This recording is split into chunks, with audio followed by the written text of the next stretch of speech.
Now, while the general design language of both phones is very similar, the latest iteration is even more refined, with more curves and rounded corners. While the award-winning all-metal design of the 2013 edition was fantastic, the brushed metal of the 2014 device adds another level of sophistication to what was already a classy design. With a display that is 0.3 inches larger, the M8 is definitely the bigger phone overall, and the width didn't increase by much, thankfully, making the larger device still quite comfortable to hold. Despite the added weight to 160 grams from the 143 of the original HTC One, it actually sits even more snugly in the hand thanks to those rounded corners and the more smooth sides because the aluminum material has been made to wrap around the device. So HTC has always come up with some great designs for their smartphones, and while they may not have changed anything very significantly this time around, no one should really find anything to complain about in the update still.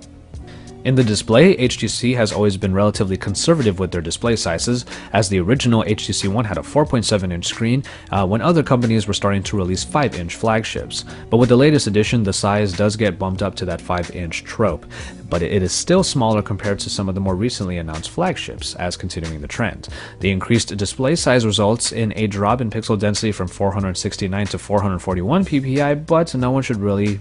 see any noticeable difference. And once again, it's a beautiful Super LCD 3 display with 1080p resolution, making viewing angles as great as always and colors popping out quite nicely in this more colorful version of Sense. Underneath the hood, we get the update to the quad-core Qualcomm Snapdragon 801 processor, clocked in at 2.3 GHz in the west and 2.5 GHz in the east, so you get the best processing package currently available, which is of course expected from a flagship device. HTC has worked hard to reduce the heaviness of its Sense UI, and the device should fly through the user interface and easily handle anything you can throw at it, and this pretty much did hold up in our testing. On the other hand, the HTC One 2013 features a quad-core Snapdragon 600 processor clocked in at 1.7 GHz, and it's still definitely a very able performer with 2 GB of RAM that help with the multitasking. Basically, the difference in performance comes just because of the year-to-year change in the available hardware. The 600 was the best available at its point, and now the 801 is the best available in the current space today.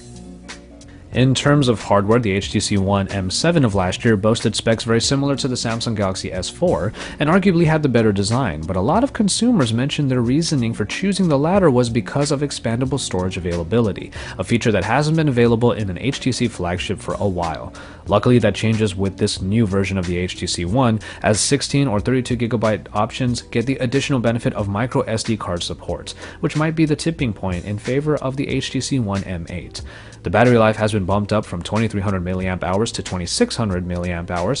and the Snapdragon 801 should be able to make battery consumption even better, so we should see a better battery performance from one to the other. And as far as those boom sound speakers go, the great front-facing speaker design that was originally introduced in the HTC One M7 continues here, but the amplifiers in the speakers have been enhanced to provide an even louder experience with an even better soundstage for mids and lows. HTC did stick to the 4 ultra-pixel camera of the HTC One from last year, and while it had its hits and misses, its low-light photography was actually pretty undeniably good. But this time around, the processing has been improved so that all other photography gets the same types of enhancements. While the same camera does make a return this time, it does get a dual LED flash. And what is also very interesting is the inclusion of that second rear camera called the Duo camera, in which it takes the depth of field data and adds it into the photo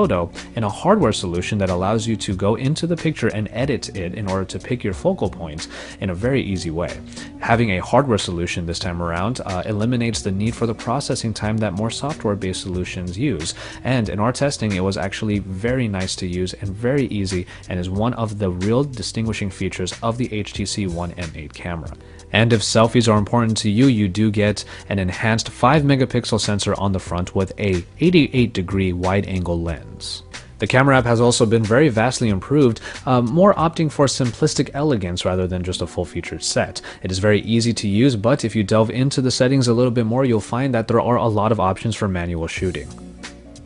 And finally, in software, the Sense UI does make its return and is updated to Sense 6.0 on the HTC One M8, which is now on top of Android 4.4 KitKat. The usual array of software features, including blink feed, do make a comeback, but things have seemed to have been simplified a little bit, as there's no longer the paginated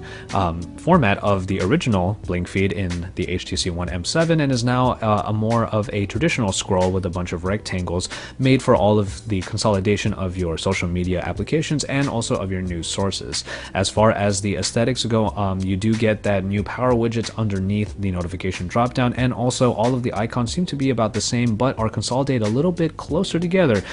to accommodate that larger screen. And also, some gesture-based features are available in the new M8 version, including the ability to just move the phone up to your face and be able to activate the phone by double tapping on the screen, or in a horizontal position pressing down on the volume key in order to turn on the camera, just to name a couple.